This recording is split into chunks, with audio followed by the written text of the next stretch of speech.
Welcome to Powerssquared Raw and Real. This is number 16. I'm M.A. Powers. And I'm J.L. Powers.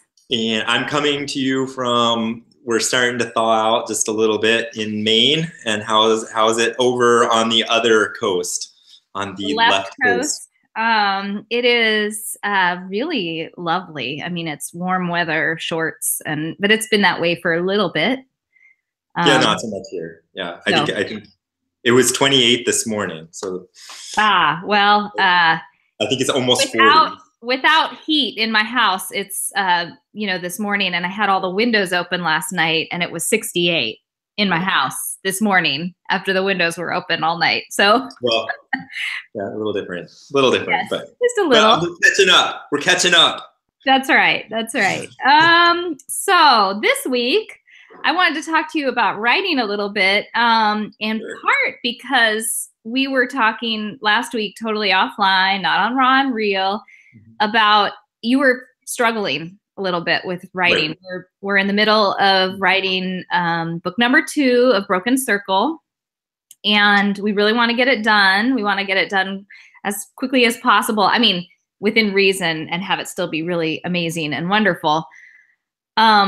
But you were saying that you were really struggling to get back to the page because it felt, like your writing wasn't quite up to snuff, and you would look at the old stuff and feel a little depressed, and it was just hard to keep pushing on. My suggestion to you was open a blank document and keep writing, because part of the process that we're going through is you're writing the new stuff and giving me the raw material, and I'm revising it. And I was just curious, how did that suggestion feel to you? Does it feel like it could work, or does it feel like a stupid suggestion? I'm curious. No, it's a great suggestion, and I had been kind of thinking about doing that anyways. Quite frankly, it was just opening a new document and starting from where the old is, kind of to cut off, because I think sometimes it is psychologically easier to feel like, oh, this is fresh, and this is what I can do this because I don't have the weight of the story hanging behind it, and that's not in my mind because there isn't anything. I can think of it as more like a short story, and that's much easier to chew off than oh wow, this novel, I've got so much I got to go back and redo, which is the truth. I think part of it also, there are times I'm sure this happens to you, and it happens to me quite a lot, where there are certain parts of a story that you can really write and it's coming to you, but then you have to link it together. Mm-hmm. And the linking of the different parts of the story that are going well can feel really forced, because they are forced at the beginning. And then you go back and be like, oh, I could add this, or I could do that later. But at the time when you're forcing it, it just feels like terrible writing. And sometimes it is terrible. I mean,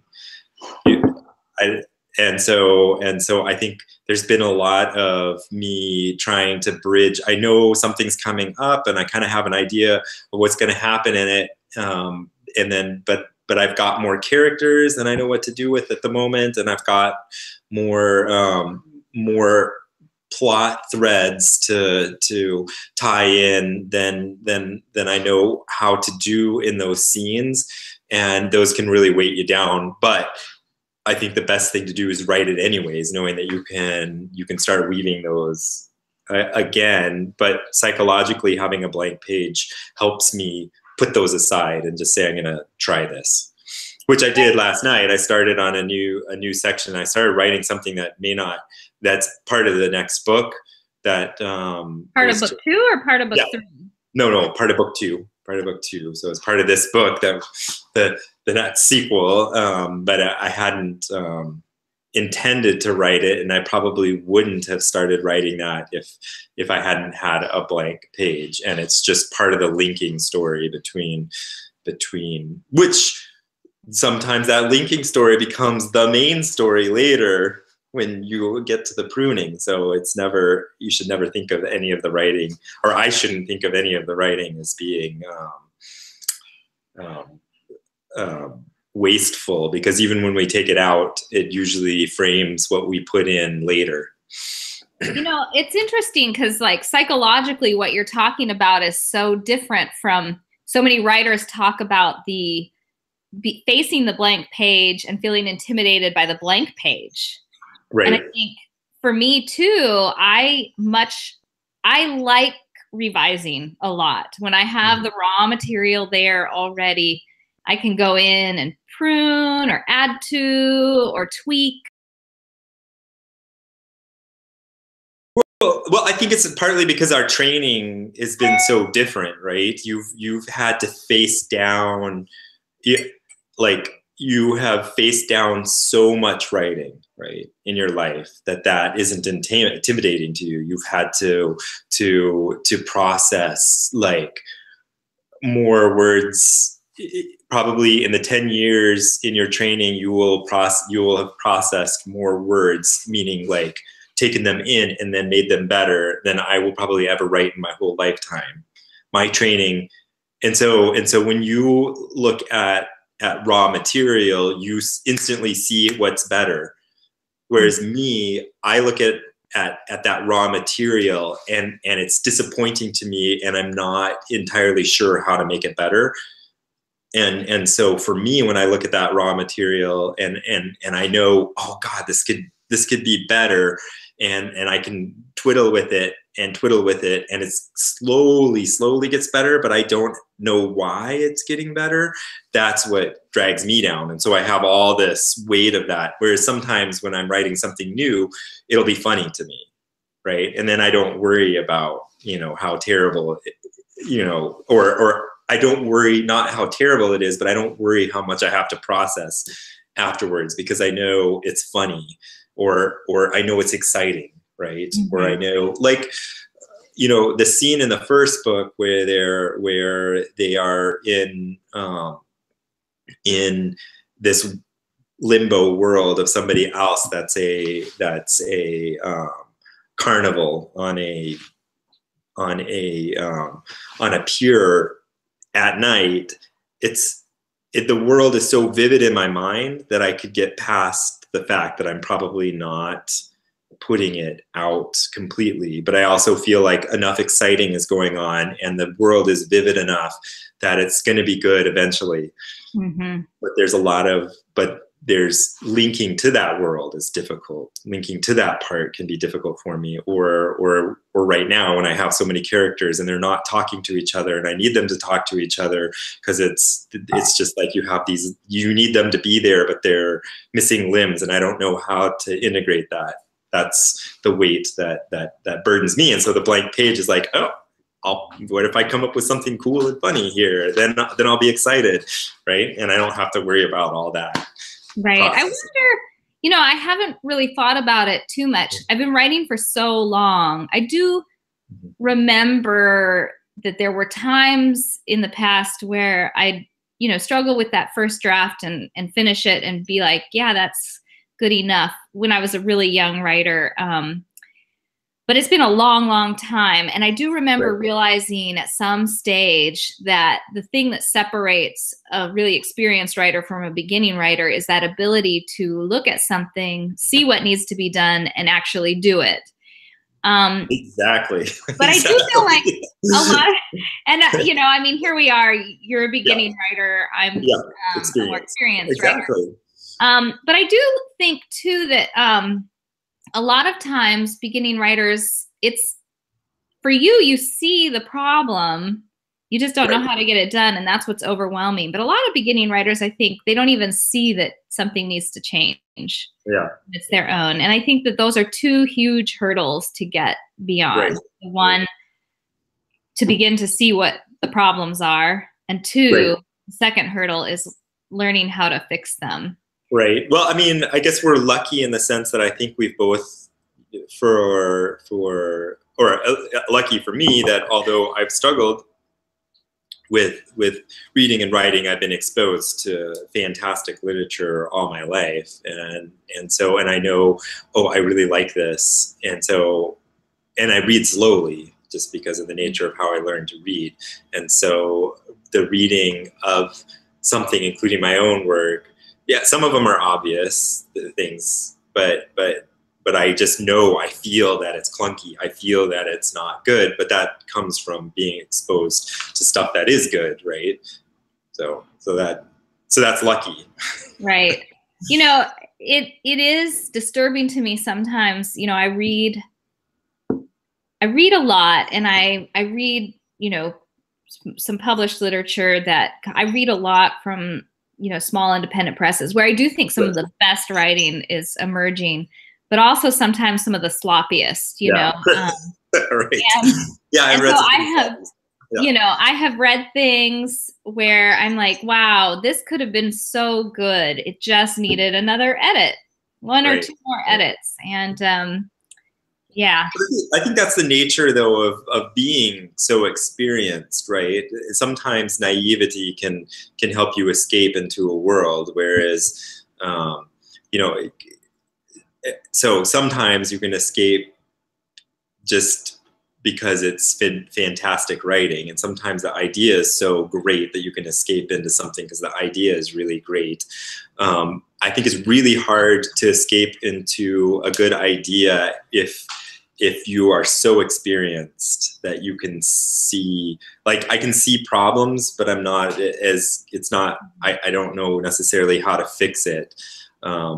But when you see the problem and you can see how it would be fixed, then that can really take you out of the world that somebody's in. That's just the nature of it, and that's not a good or bad thing. It's just the way it is.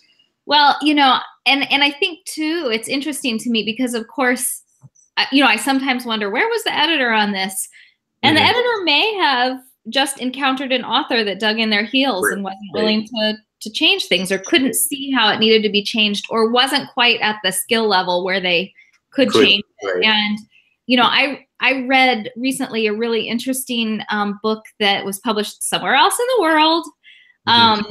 And I was considering it for publishing it through my publishing company. And the interesting thing about this book was that it had two alternative endings at the end, but they weren't like, I read through it and I got confused. I was like, in one ending, he's dead, and in another ending, he's not. But there's no explanation.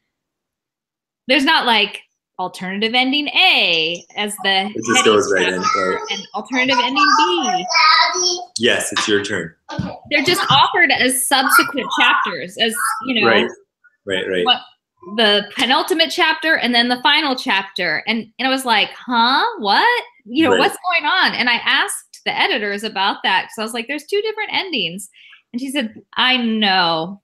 And we, in the end, because he wasn't willing to like change anything, we just decided to offer it as is and let the reader do what they want with this kind of weird two different endings. And you know, I get that. Like, I have this favorite piece of metafiction by it's called Happy Endings by Margaret Atwood, I think. And I love it because it has this, you know, it's basically a story about writing stories. And she has these, you know, alternate, like, she takes you from section to section where, you know, if you don't like that story, try change the details. But basically the same basic idea is all the same, and they all have the same ending. Everybody dies, like there is no happy ending, you know. Like, and it's a great story to read, especially if you're a writer. But this book was not a piece of metafiction. It just had two different unexplained endings, and it was confusing to me as the reader. I was like, but, you know, I think that editor encountered an author that just like, nope, that's just the way it is. And I think the thing that keeps editors up at night, and probably other people, is to remember in the past that there has been books that have been considered classics in their time, and this should also keep reviewers up at night. There have been books that were poorly reviewed, poorly accepted, and and barely published because the editors were like, I don't know about this, that have turned out to be classics in our day, right? I think Moby Dick is one of them. And so the idea is that like, there's a fine line between poor writing and avant-garde.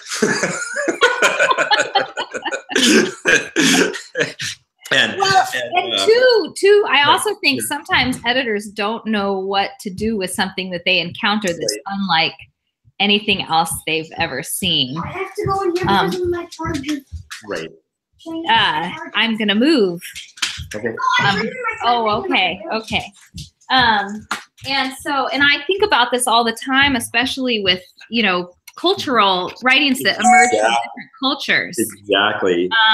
Because, you know, so much of literature that's being published today really comes from a very Western aesthetic. Right, exactly. Yeah. And that's what, you know, the publishing world tends to value because most of the editors, et cetera, are coming from that. And I always think of this African novel that was published in the 1960s. It's called The Palm Wine Drinkard. And people did not know how to encounter that novel. It was written in patois, right? Set in a West African country. I can't remember which, maybe Ghana. And people just didn't know what to do with this novel that came to them in patois. Right. Perfectly understandable if you really take the time to sit down and read it and kind of enter the spirit of it. But it was different and created a lot of controversy for that reason, because I think that writer was just like, screw Western standards of literature. I'm trying to write what. That's good. Like, and it wasn't that it lacked value or that it lacked really excellent writing. It was just that Western readers didn't have any concept for this. And I think about that with like Tsitsi Dangarembga's book, classic book. She's a Zimbabwean writer, and what's it called? Anyway, Tsitsi Dangarembga wrote this great book, and the very last line is, "And that's where my story begins," or something like that. And she completely upends the classic understanding of how a novel should end, because she literally ends where the story begins, where the protagonist says, "This is where my story begins." Right. She ends at that point. And I feel like she's really subverting Western expectations of what a novel should be and where it should start. And and you know, I think people don't always know what to do with those things. So I have just some weird thing to say about that. Just the whole idea, and just, you know, as we have a tendency, when you come from the dominant culture, anything that falls without the norms are considered eccentric. Right. Okay. If you're not part of the dynamic, or you're not part of the majority, you're not part, and this goes for anything culturally. And I say this with much trepidation, because obviously I'm a white American, and a very male white American in a very dominant culture. But I tend to think that, again, if I'm weird, they just call me an eccentric, you know, and pat me on the head, and I can be a mascot. But if I'm not part of the dominant culture, then you're like an abomination. You're not eccentric. Yes. Yes. And so, and I think we have a tendency, and I think this is where the fear comes for many of us who don't follow completely in the norms, right? Because anything that you do, if you're part of the normal culture and you do something a little bit strange, again, you're just considered eccentric. If you fall without those norms, and I'm thinking then it's really difficult to not be you just don't have the same, you don't have that cushion, right? And so and so I worry a little bit about losing how much voice and how much things we have lost within the American culture, just because of the inability to give all sorts of voices a benefit of the doubt. And the only times we might encounter this is by going counterculturally a little bit, in just slight little bits, like even being a homeschooling family, right? It's one thing if you send your kid to the dominant normal social structure and things don't work out for your kid, it's not your fault. But if you deviate from the normal culture and something doesn't work out for you, then it all of a sudden becomes your fault, right? Because you've had to make that ultimate choice to be out of it. Now that's different because we've been able to make that choice, right? Mm-hmm. But other people are born without even a choice, right? And they're not within that culture. So yeah, as part of that dominant culture, we're allowed to make that choice. Right. And it's seen as a little eccentric, like you were saying. Okay, they're homeschooling, little weird, but hey. Exactly. But when you, again, when you're coming from outside of that dominant culture, how are you perceived? Well, I don't worry too much about homeschooling my child as, very well educated, middle class, white American, right? Exactly. But if I was, wanting to homeschool my child and I was a person of color and working class and growing up in a neighborhood where, it's heavily policed by the members of society. And I'm not just talking about police officers, but I'm talking about social workers and government officials and other people who are always watching you to make sure that you're doing what they think is right. Exactly. I would be a lot more careful about making that choice. I'd be a lot more nervous about it. We can look at our own history to consider this. I mean, our parents made the choice to homeschool us at a time when in Texas, at a lot of time when a lot of parents who were homeschooling their children were being taken to court as, truant parents. And our parents felt comfortable making that choice to do that. How come everybody in Garfield has big lips? I don't know why everyone in Garfield has big lips, but I'm in the middle of a Raw and Real. Say hi to your Uncle Matt. And I'll answer that question in a minute, okay? But our parents felt comfortable making that choice because they were educated. Mom was a journalist. She was writing for the local paper. You don't actually have to Dad was a professor at the university with a PhD from Princeton. I mean, who better to make that choice? And yes, it was a risky choice, but it wasn't nearly as risky as some of the people that Mom wrote about who were coming from working class Mexican backgrounds and did end up facing the courts. Right. And no, not right now. And so, I think, we're able to, sure, you can have that. Yes. Anyway, maybe we better end because I think our time to just chat has ended. And pretty soon there's going to be the sound of popping popcorn coming from my kitchen. Any last thoughts to wrap that up? Well, I'll keep putting the fingers to the keyboard, hopefully, and we'll whatever I have in front of it or whatever blank is next. All right. All right. Talk to you later. Talk to you later. Bye-bye.